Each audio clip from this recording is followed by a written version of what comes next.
Hey guys, what's up? My name is Rakshit, and the episode you're gonna watch is with Danny Miranda. He's a content creator and he has this amazing podcast called The Danny Miranda Show. And you will find one of the most amazing guests lined up in that podcast. And more than that, the deep questions Danny asks, really makes the listen worthwhile. So I would definitely recommend to follow him, the links to which will be in description of this video. Coming back to the video, so I want to share some little backstory of how I was able to get Danny on the show. So sometimes back, Danny tweeted that if somebody wants to bring Danny as a guest on the show, he will be willing to do it. I was really excited to see that tweet. I have been following Danny since last October and really connecting to his journey and really getting value out of the content that he produces. Now, the thing was, I had a podcast, but it was for my college society. So I wanted to start my own personal podcast for a very long time, but I was able to start. So I was really insecure that if I should DM Danny, but then a thought came into mind, which was introduced me by Sahil Lavangia, who is the founder of Gumroad, is that don't self-reject. The most that can happen is they will say no. So I DM'd Danny that would he be willing to come to my do a podcast with me, and he was so humble and he accepted my offer. We recorded the podcast about a month ago. Due to some reasons, I wasn't able to upload it till now, but finally it's being uploaded, and I'm really excited for this journey. So yeah, uh, I will let you guys watch. Hi guys, I have Danny Miranda with me, and I'm really excited for this one. And first of all, I'm really humbled that Danny agreed to do this. So my Danny story is that last October, suddenly his tweet popped up on my profile. He mentioned that he was having an amazing month of podcast. He was having Gary Vee on the show, and the story how he got Gary Vee on the show was literally chilling. Because it's the story of meeting your hero, right? And it then I followed his newsletter. I was first few hundred people who followed his newsletter, and his writing, his storytelling in the writing of email, I really love that part.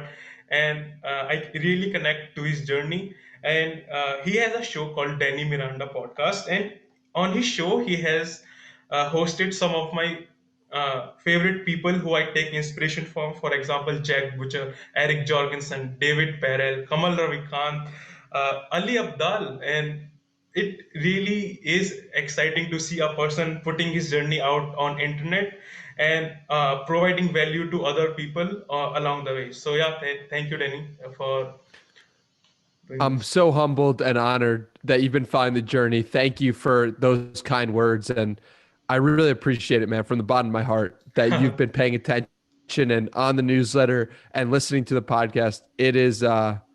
It's humbling, and I'm truly grateful for it. So thank you for the nice introduction, and I Yeah. appreciate it tremendously.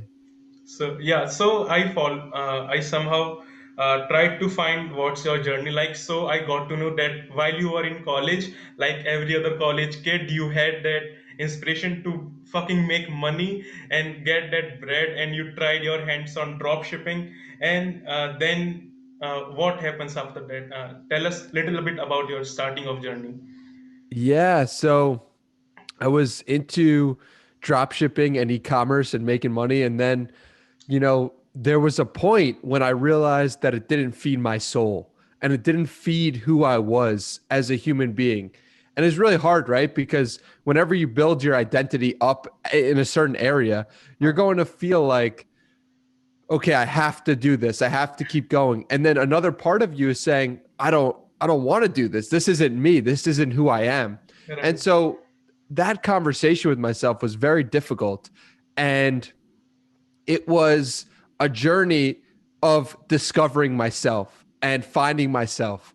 And that's what the past a year and a half has been, really just getting in touch with who I am as a human being. What are my interests? What are my passions? What are the things that light me up on fire? and I had to go inward in order to figure that out. Okay, so you left drop shipping about a year and a half ago. Yes, I Okay, left drop shipping, okay, and I then go on this journey of self discovery where I the first thing I did was this program called 75 Hard. yeah, And that's a 75-day challenge where for 75 days straight, you have to read 10 pages of a book. You have to do two workouts. One of them has to be outside.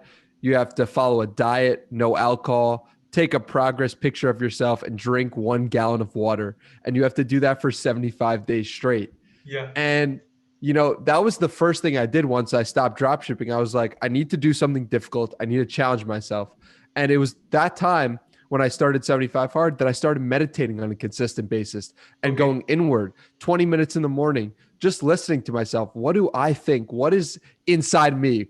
And I only did it because my friend who I really respected and loved, he did it. And I saw how open he was. I saw how loving he was. And I was like, man, I wish I could have that same energy, that same being to myself. How? And I only knew that he meditated. So I ended up meditating, and you know, those two things, 75 Hard and meditation, were two of the reasons why I am here today. okay, right. So while you were doing your 75 hard challenge, you found taking progress picture the hardest part. And Yes. I also realized that sometimes the simple part you think that this is the easiest task, I will do it later. It is the hardest thing Yes. to do. And I really connected. Oh my God, how this guy is so relatable and inspiring at the same time. And while you were starting your journey, people take it a slow first, but you directly started the 75 hard challenge. So I am in the process of starting 75 hard challenge, and I haven't done anything that challenges me physically or even mentally. So someone start who is planning to challenge his mind, his body, what are the things he should keep in mind? Oh, yeah. Yeah. So I would say, first of all, if you haven't done anything physical before, if you haven't dived into that arena, there's a lot of little things that you're going to want to think about. One of them is accountability. I think Okay. accountability is so underrated. And if you've never done anything to challenge yourself like that, it really helps to have someone who you can report to on a daily basis who wants you to be better. For me, it was my friend Tej, comedic Bisman on Twitter, and he was able to, we would text each other at the end of every day saying, I completed day one. And then he would say, I completed day one. So it was really cool to have that accountability built in. And I don't know if I would have completed the challenge had it not been for that accountability. The other thing to consider and think about is like, I was building these habits prior to starting the challenge. I was Okay. working out all the time. I was reading all the time. I was doing all this stuff. But if you've never done any of that, it's going to be a complete change to your psyche, and it's going to be really difficult. Hmm. And you should expect it to be difficult and lean into the difficulty, because when things are difficult, then we grow as humans. We change inherently. You look at someone who has done something really difficult, like let's say it's join the army or go to war. They are changed by that experience, and not to compare 75 hard to that experience, but when you do difficult things, it naturally changes you. So to expect that and to lean into it. Wow, amazing. I would note that. So you said that you started the path of self discovery, and although the path of self discovery is endless, but when you start, one of the key points of self discovery is sitting with yourself. And no one also says right that in modern age, sitting with your thoughts with yourself is the hardest thing. So people get time at night to sit with themselves when they're trying to sleep, but even at that time people do they start a podcast, they put sleep timer and they sleep on the podcast. They don't want to sit with their thoughts because it's so hard, because you can't lie to yourself, right? You have to tell the truth, you have to face the things you are doing wrong, the things you are doing mindlessly, living purposelessly. And while on this path of self discovery, how should one start sitting with themselves with their thoughts, because it's really hard in starting. How did you go Yeah. about it? So going back to that accountability, that was huge for me in that Okay. I hate my thoughts. I hated meditating. I think meditation and sitting with your thoughts are one and the same to me personally. Okay. And so when I started meditating, I really didn't like the process and I want to sit with my thoughts because, it was difficult, like you just said.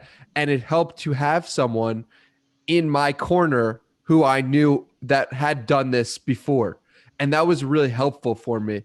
So, the first thing that I would say to someone who's having trouble sitting with their thoughts is like, who do you aspire to be? Like, who is around you that you are aspiring to be and that you could use as an example? It could be someone online, someone you listen to a podcast. It could be someone, a friend of yours who's really calm and peaceful.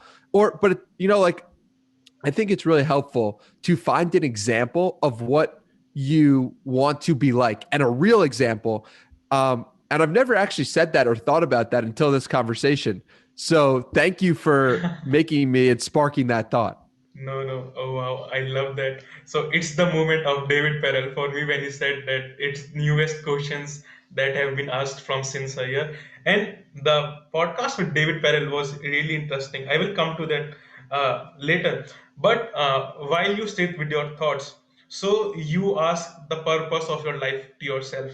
So there is a purpose that society tells you, that you have to make money, you have to make big, and while you interrogate your thoughts yourself, you realize, man, do you really need that kind of money to go on? And these two things contradict, and you think, if in long run I go on the path I think is right, and after long run I realize, oh man, what if I uh, went to the path that society told me? So how do you balance that method, the thoughts? Yeah, it's such a good question. I think that, there's times when I think it's a balance and trying to figure out that balance for you because, if you just live your whole life based on what society tells you, your soul's not going to feel whole inside. There's going to be a part of you and you're not going to be living in your gift sometimes. If Yeah. you just do what your soul tells you, then you might not make any money. And it's something I'm currently struggling with at this time is like figuring out that balance. So I don't know if I'm the perfect person to ask because when I go in one direction, I go fully in it. When I go into what society tells me to do, I just go fully in it. When I go into myself, I go fully in it. So I don't know if I'm the right person to ask, but I appreciate you asking me, and it's something I need to think about for sure. No, no, bro. I think it's your imposter syndrome kicking in. And I wanted to talk to you about that, because sometimes what happens is you get an opportunity. For example, let's say you got opportunity to speak with Gary Vee. And after speaking with Gary Vee, you think, man, should I have I asked this from Gary Vee instead of this? Have I wasted this opportunity? Could I have get better from this conversation? And how do you deal with that kind of imposter syndrome? I think that what really helps me Yeah. is meditation and my meditation practice because it makes me realize that the best you can do in this moment is the best you can do. Mhm. And I'm sure if I interviewed Gary Vee today, it would be slightly different and maybe even slightly better than it was 3 months ago.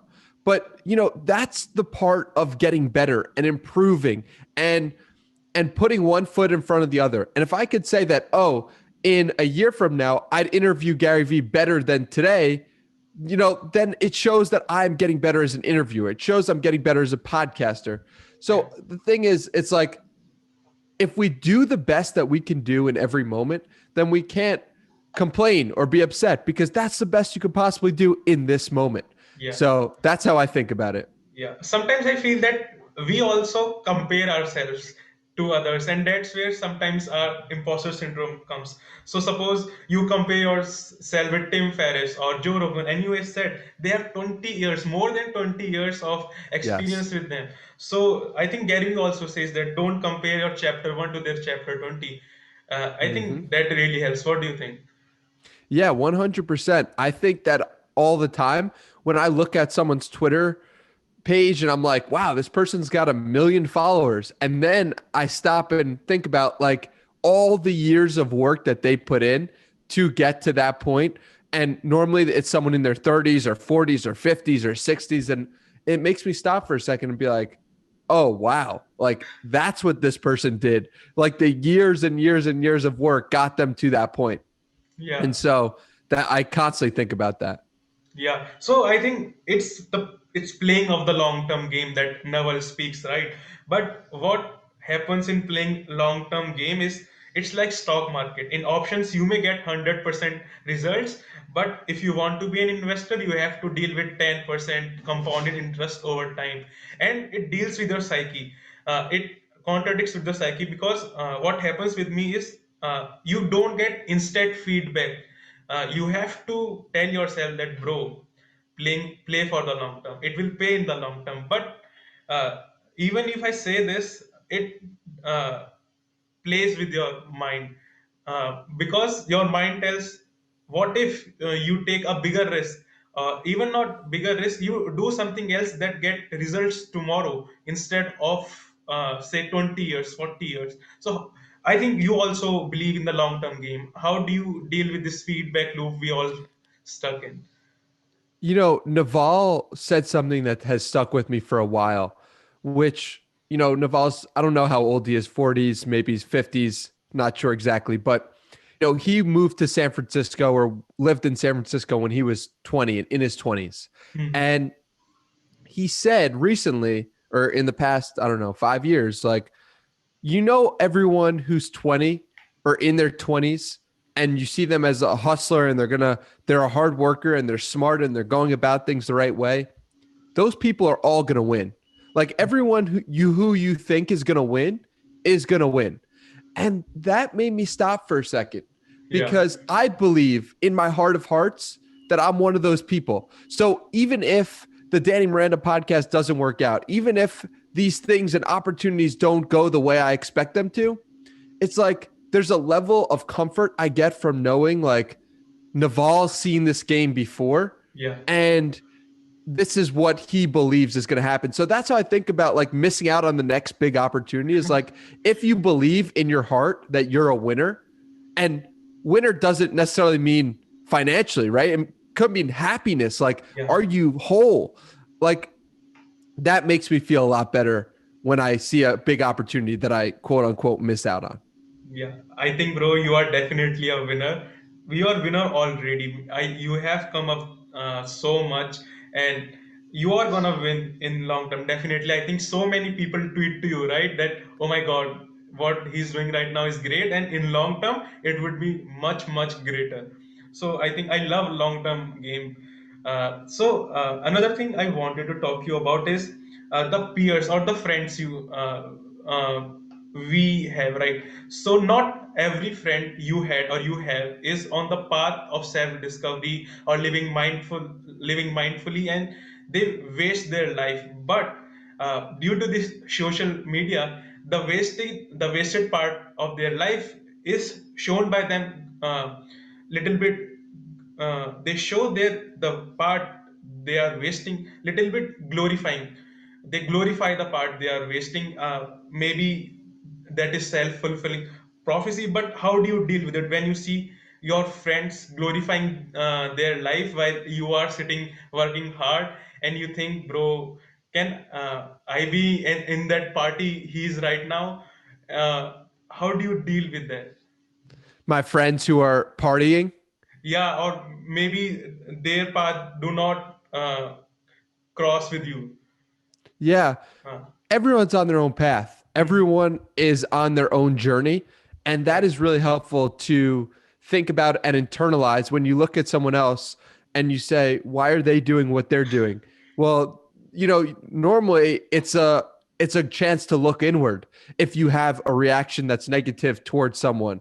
Um, and you know how I feel about my friends who are partying or people who are on different paths is like, listen, everyone's on their own journey, and that's such a beautiful thing about life. Yeah. What I'm realizing in this moment, someone else might be realizing 10 years from now. Someone else might have realized 10 years ago, and and also like there's still so much for me to learn about myself and others, and it's like everyone's doing their own thing. Everyone is pursuing the path they feel is best at the end of the day. And that really helps me internalize and understand that, if someone else is on a different path, that's cool. Do your Yeah, thing. Do whatever you want to do. Maybe we're not aligning in this moment, but it's yeah. possible we'll be aligning in the next one. So Yeah, totally, bro. That's a very such a cool perspective, man.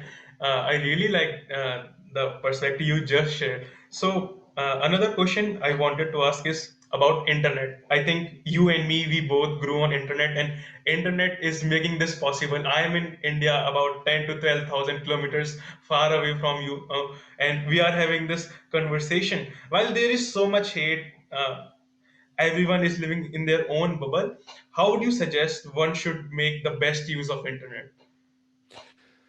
I would say lean into optimism and kindness and looking out for people who are doing amazing things and publishing work. Like, I think the best way to get people on your same wavelength is to publish something.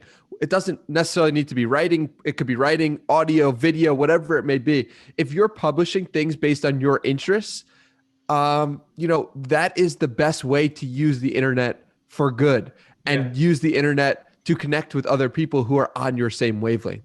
Yeah, totally, totally. I, I I believe in this philosophy. I have you also tweet so much that I have met this wonderful peep on Twitter. I have met this, and it really gets me excited. And I also want to publish my work out on internet, and maybe along the way I find someone who is on the same journey, and maybe we talk, we connect. And I have done this, and I have found results, and it really helped me. So I have uh, noticed one thing. When you write newsletter, you say "Hey family," so you consider our viewers, our consumers as family. So what was the thought process when you started writing newspaper and thought of this thing, "Hey family" one? Yeah, it's such a good question. Yeah, I've never been asked that before. It's it's just how I feel like a greater connection and a special connection with those who are consuming my newsletter in particular. People talk about like, oh, a newsletter subscriber is worth this amount of money or this or that. And it's just like, that's a human being, right? Like yeah, that's a human. And I got so much love for anyone who reads my newsletter, reads my thoughts on a consistent basis. Like, you chose to give me your email. Like, that means the world to me, like, truly.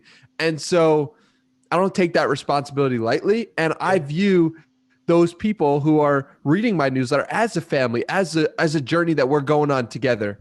So that's a little bit about why Yeah, I wow. I'm saying that. Amazing, amazing. So I wanted to have your thoughts on happiness, because what happens is you think you will get a new iPad, you will be happy. You get the latest headphones, you will be happy. You achieve that career milestone, you would be happy. But what happens is at end of 3 a.m. you are listening to sad songs and you are not happy. So how do you how do you find your happiness eventually, or at least how do you get on the path or journey of finding your happiness? By realizing that happiness comes from the journey and not the carrot at the end of the journey. Okay. So this was a huge insight for me when I did 75 hard. And listen, anyone could say what I just said, like Yeah. happiness is about the journey, but it's when you experience it, does it change your perspective. When I did 75 hard, I was doing it the whole program, 75-day program, and thinking like, man, I can't wait to day 76. I can't wait till day 76. I can't wait to have a beer. I can't wait to drink alcohol, is what my thought process was. And then I get to day 76. I complete it. I'm like, yes, I did it. And on day 76, I drink and I realize that the journey of the 75 days was actually better than the celebration of the journey. And it blew my mind because I was like, what is going on here? Like, Yeah. how could the struggle be better than what is coming after the struggle? And so happiness to me is when you're in the journey. and when you're Okay. pursuing something. And that is why my logo for the podcast is a guy looking up at the mountain, right? Because that is something that we do every single day. We face the journey every single day. We look up at that mountain. And so happiness to me is being able to climb that mountain every day and being able to just realize that the journey is the beautiful part. Wow, awesome. So it's not about the destination for you, it's about the journey. Yeah, Yeah. I love that part. So, what I have noticed about you is your questions are so beautiful questions, especially the ones you did recently. For example, let's say David Perel, the questions were so beautifully framed and so consciously filtered out that I I was in awe. I was like, whoa, it's a skill. So how, what would you suggest? You have almost interviewed 80 people, and I totally believe writing, asking right questions is definitely a skill. How do you go about asking questions? And yeah, maybe that. Yeah. So I've studied and continue to study the greats, right? Like Larry King, um, Tim Ferriss, like people who, Sean Evans, I really enjoy from Hot Ones. I highly recommend Yeah, checking him out. yeah. You're familiar with him? Yeah, yeah. His questions are also amazing. Even almost every guest says, "Oh my God, how do you know that? Oh, you have researched so much." So I Yeah. love him. Yeah. Yeah. So I just continually, when I find someone like that, I just study them. Like I went on a Sean Evans binge where I was just like, all I was consuming was Sean Evans for like 2 weeks. And so, I'm addicted to that process and I'm addicted to getting better at it. And the other thing I would say is like doing it, right? Like I could tell you how to ask a good question or whatever, but I don't even know what I'm doing. You know what I mean? Because I've done Yeah. it so many times and I'm just getting better and better. And I'm not where I want to be by any means, but it's like the process of getting better, the process of you need to do it. You need to step into the arena. Yeah. You can read about Larry King asking questions all you want, but until you actually do it 80 times or 100 times or 1,000 times, then you're actually going to be way better. But Yeah. yeah, it's cool that you've taken an interest in that, and you have been asking some great questions so far, man. So Oh, wow. keep on That's keeping on. that's a compliment. So you were talking about Sean Evans. I want to talk him because he's such a great dude. I mean, a person eating the most spiciest food in his life and asking about purpose of his life. Eh, I mean, wow, it's amazing. He asked about this from Neil deGrasse Tyson, and he was sweating. All his body was sweating, and he asked about the purpose of his life. And what happens sometimes is, because I'm from India and it's kind of famous for its spicy food. When you are eating spicy food, it is kind of a high. You are out of your inhibitions and you want to get what in your mind is right away. And seeing that Sean Evans asking and Neil deGrasse Tyson answering such profound questions, it is because their purpose is well defined from for him, I guess. He is at this stage. He has thought about purpose of his life and he has figured it out. Maybe it will tweak up later as he go through his life, but there is some purpose to his life. And from a neurological perspective also, all your different part of your brain, they need a story, they need a purpose, because they ask that, okay, you are making me doing this particular task, but why? What's the ultimate purpose? And I think finding purpose is one of the most important thing a human being or every human comes across his or her life. And what happens, the people of our age or my age, uh, I'm in my I'm 19. So what the thing is, bro, finding purpose is not right now at my first priority. I will ignore. I will party. I will do some work, but I will not think about purpose because it's nerve wracking. Nihilism kicks in, then you go to stoicism, then maybe optimistic nihilism. It's a process, but it's very hard. And what's your story of your finding a purpose? It was. exactly as you described it, Yeah. right? It was like I when I was 19, it was nihilism. Yeah. Then it was I turned into stoicism, and now it's more like optimistic nihilism, which I've never heard of before. Oh. But finding my purpose has been a journey of going inward and a journey of just trying to understand who I really am. For most of my life, I've not been self aware in the Mhm. slightest of who I am, what is actually important to me. And I don't think you need to be. I don't think I think self awareness is so critical, but I think that you shouldn't put pressure on yourself Okay. because you see someone and they figured themselves out. So if you're 19 or 17 or 14, whatever it may be, you're sitting there like, how could I ever find my life out? Like how like and then it puts pressure on you, like you're saying. So I think that I wouldn't push anyone to go be like, find your purpose, find your purpose, find your because like it's something that comes like to you, Naturally. Yeah. and you can do things to help speed up that process if you like, but you also, if you're content in your life right now, Huh. like do whatever you need to do is what I'm Yeah. saying. No judgment. Like live your life, because it's when we start judging others and saying, why don't you have your purpose, you need to have life figured out by 18 years old. That's how it is in the United States. Like you need to decide on a track to figure your life out by 18. It's like Yeah. my brain isn't even developed yet. How would I possibly know? You know what I mean? Yeah. Yeah. So Totally. so that's a little bit of my thoughts on finding your purpose. Wow, Danny. Right now, the thing you said is so distinct to the people I have heard so far. Because most of the people I hear, they almost push yourself, bro. You need to find purpose. It is no brainer. You have to find.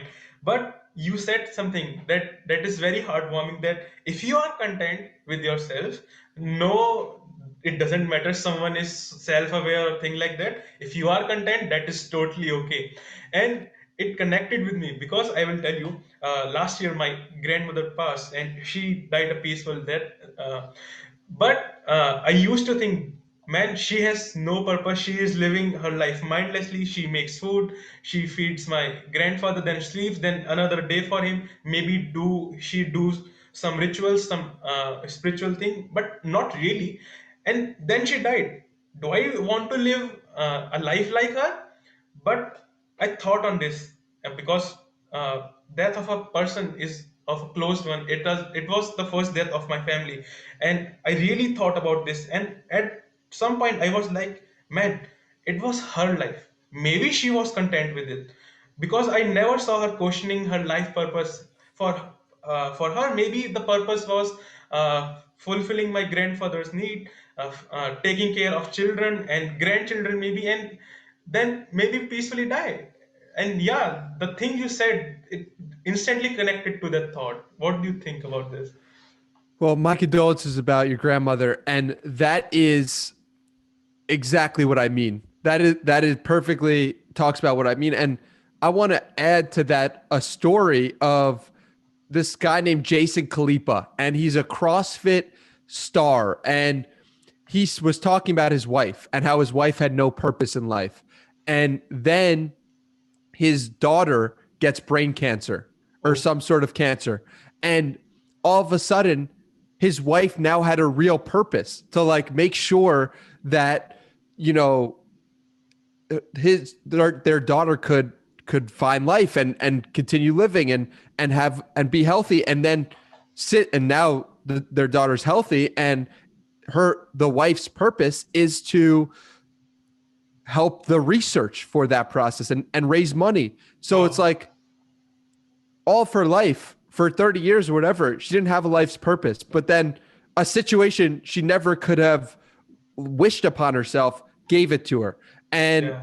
I think that's just like what I mean is like sometimes your life purpose comes to you, Yeah. without. So guys, we I had internet fuck up. So Danny was talking about a story of a woman who found purpose because of her daughter's getting brain cancer, and I think we had a really good conversation around finding purpose, and it the listeners will definitely get both of the perspective of end, the one getting to that self-awareness zone, or the second being content with what you have, and if you are content, that's fine. And that's amazing insight from you. That was an amazing insight from you. So, Danny, I wanted to ask you last question before going. So by now you have interviewed about 80 people, and you had a kickstart of your journey. So after interviewing so many people and self interrogating yourself, what's something you came about life that you figured out and you want to share with other people?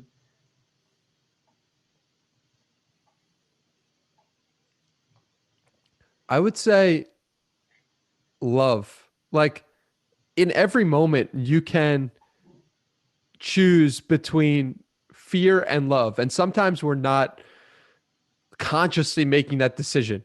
So I would urge people to look at their own actions and decisions and ask yourself honestly, am I acting with fear or love? And Hmm. I don't say that like on a high horse, like I'm always acting with love. Like I think that it's just a constant process of evaluating ourselves. Okay. That's been the biggest thing that has transformed the way that I view the world and transformed the way that I think. Wow, that's awesome. I think we should all spread love throughout our lives.